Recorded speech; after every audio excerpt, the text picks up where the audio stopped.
Today we are making such a treasured family recipe of mine, and that is my mum's bread stuffed eggplants. So I thought, who better to bring into the kitchen and show us how to make them than my mum. So mum, come on in. Here I am. Oh, it's my mum. This is my mum, Annie, and she has been such a huge inspiration of all my cooking, especially with a lot of the recipes in my new cookbook, Garlic, Olive Oil, and everything else that you can purchase on my website, daneskitchen.com, where we have these bread stuffed eggplants, or as you'll see, what we call them, rosemaries. Now, Mum, I have no idea why we call them rosemaries. Do you know why? Because my mother called them rosemaries. So my nana called them that. And I guess she had a friend called Rosemary that maybe we just didn't know about, but that's the name my brother and I have affectionately given them. You don't need a lot to make these rosemaries. You obviously need eggplants, some garlic, because it wouldn't be a recipe of ours without garlic, wouldn't it? No way. Lots of extra virgin olive oil. It is in the olive oil chapter of my cookbook, and there is a reason for that, which we will take you through. A little bit of dried oregano. You can also use fresh oregano if you like. Some stale white bread and some eggs, and that's all you need for the filling, because what we're going to do is slice these eggplants open, drizzle some olive oil on them, bake them till that flesh is soft and tender, scoop it out, and then mix it all with this beautiful filling mixture. It couldn't be easier. Now we need 3 large eggplants for this recipe, so we're just going to get a sharp knife and cut it directly down the middle.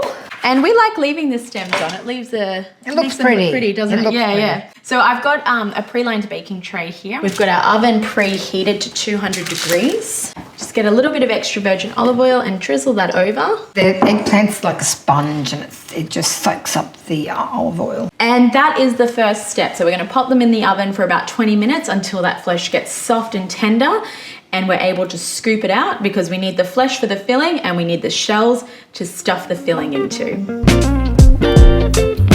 Those eggplants have been baking for 20 minutes and they are soft and tender to touch. That's perfect, isn't it, Mum? Yeah, gorgeous. You just want it to have like a slight spring back to it. So what we're going to do now is we're going to scoop the eggplant flesh out of the shell. And my mum and I just had a bit of a debate around which tool we like to use for it.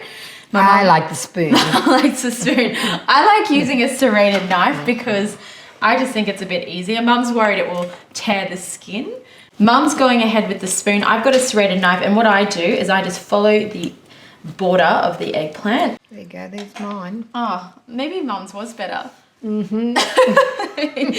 And look at how beautifully that flesh just comes out of the shell. See, I've made a little hole in mine, but it doesn't matter. It doesn't matter, and I do say that in the recipe as well. Don't stress if you make holes in the shell. So we'll just put that to the side in here. And then we're going to put these to the side as well. Put them over here.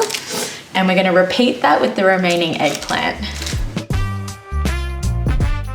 Now we are working with these while they are still a little bit hot. Probably would have been better to cool them down a bit more because my hands are hurting from the heat. Really? Yeah, a little bit. Mine aren't. Oh. They're not at all. All right, so we're going to set these to the side and then we're going to get started on the rest of our ingredients for the filling. Now I've got my food processor out because we're going to blend up 6 slices of stale white bread. This was fresh when I bought it yesterday, but I've just dried it out on a cooling rack. It's kind of my way to speed up the stale bread process. So we are going to blend this up till it's quite fine and crumbly. You don't want this one too chunky.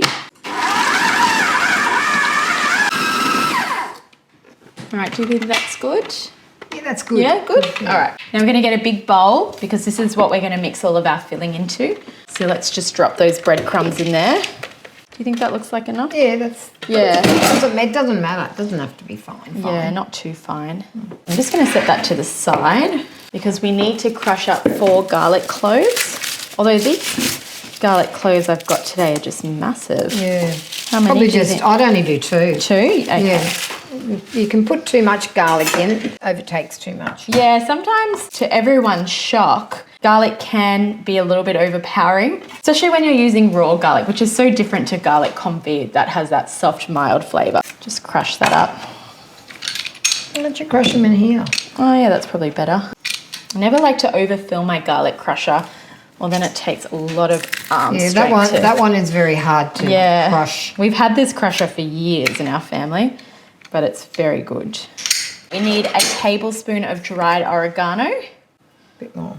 There we go. Well, that's the whole Yeah, jar. that'll do. Well, that was, just on a tablespoon probably. We're going to season it with some salt and pepper. Do you think a bit more? Yeah. Keep going. Oh. You want me to do a bit? Yeah, you do a bit. And while my mum's doing that, I'm going to put a generous amount of salt in there. And then we need 2 eggs. I learned a little trick to crack an egg the other day, and it's not to actually do it on the side of the bowl. It's to do it on a flat surface, because that way you don't get any shell broken into the egg. And then last but not least, we need that eggplant flesh. So we chop that up a bit, don't we? Yeah, chop it up a bit. Yeah. Oh, it smells so good. I love the smell of fake eggplant. Beautiful. Do you think that's good? We don't want to keep puree going. it. When my mum's in the kitchen with a bit me, more here. I always doubt myself and have to ask. The eggplant should be cut because it's too spongy otherwise. Yeah, okay. So, I hope I made that note in my cookbook. All right, I think that's good. Yeah, okay, that looks good. Okay, so we're just going to transfer that into the bowl. So we're just going to get our hands in there and mush it all together. I'll let you do that. I love actually using my hands to make recipes like this because it does come down to feel a lot, doesn't it, Mum? Oh, it certainly does. And some people put Parmesan cheese in this too. Yeah, and look, you could put cheese into the filling, but we actually just sprinkle it on top once the eggplants have been baked with the stuffing. I don't know, we like it better that way. I like it better that way. Oh, it smells so good. It smells like my mum's home. It smells like your kitchen. Like, what's the texture we're looking for? You've got to get the egg through it, that's all. It is quite a soft, bready texture. Oh, and one thing we actually forgot to put in is that last eggplant shell. So, because it's actually, we have too many shells for how much filling we have. So we don't want anything to go to waste. So we actually just finely chop up this last eggplant shell and include it in the filling. And I actually love the eggplant skin in here. It creates a beautiful texture. We've made our filling, so now it's time to stuff the eggplant shells. And you really want to pack that stuffing in there. Don't be shy when it comes to putting the filling in. You want to quite overfill it, don't you? You do. Just mould it into a boat.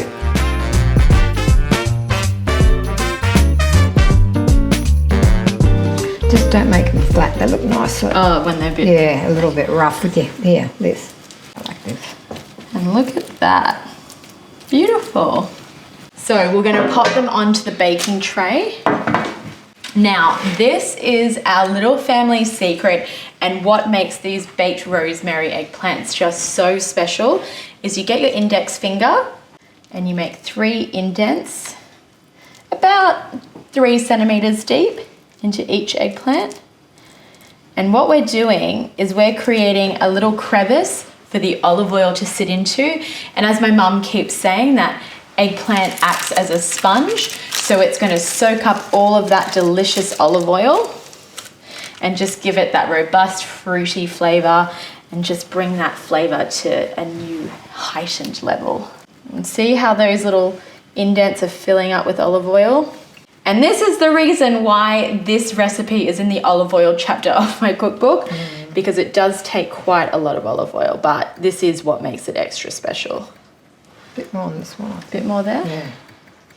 Okay. See, my mum's more of an olive oil than I am. Definitely.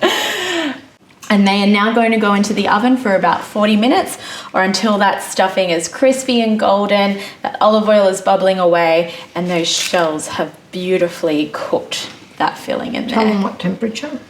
I don't know off the top of my head. I'll have to have a look. I think it's 180. 180 degrees, I think it is. We've pulled those rosemaries out of the oven. That olive oil was bubbling away. They're golden. They've got that beautiful crunch on top. Do you think they're looking good, Mum? Beautiful. All right, so what's our pick of the litter? Which one are we going to plate up today? I think we'll plate this one up. This one? Because we can see the vessel properly and the nice long stem. Yeah, it's got the beautiful stem. That's why I said, like, keep the stems on because it makes it look really aesthetically pretty. We have made some sauce to go with those rosemaries. This is the tomato and basil sauce, which Mum and I call our master sauce. I have made a more detailed video on how to create this sauce, so go check that out on my YouTube channel. It will be there. So this is a beautiful summery tomato and basil sauce. So I'm just going to plate up by putting a little bit of the sauce on the bottom. You don't have to eat these with a sauce, do you, Mum? No. You can eat them by themselves. You can eat them with a chutney. Oh, yeah, chutney's a good idea. Yeah. So we've just plated up some tomato and basil sauce on the bottom. We're going to get Mum's pick. Plate it on there. Ooh. And as we said, a lot of people put parmesan or pecorino romano into the stuffing, but we just like to sprinkle it on top. And if you've got some fresh basil leaves, that also just lifts the dish and brightens it a bit. All right, should we dig in? Yes, dig in. I'll let you take the honours, Mum. You can have the first bite. Okay. This isn't very good. Yeah, use this knife, actually. You take it from me. Okay. This is my U-Butte Victronox knife. I miss the shell. Was it good? Did we make it right? All right, let me have a go. Beautiful. Oh, it smells so good. What do you think? Yum. Yeah. That is so good. It makes me feel like I'm back home and a little girl eating it at the family dinner table. That's so yummy. And you can see they are just so incredibly easy to make. They're a great way to make use of eggplants, a great way to use that tomato and basil sauce as well.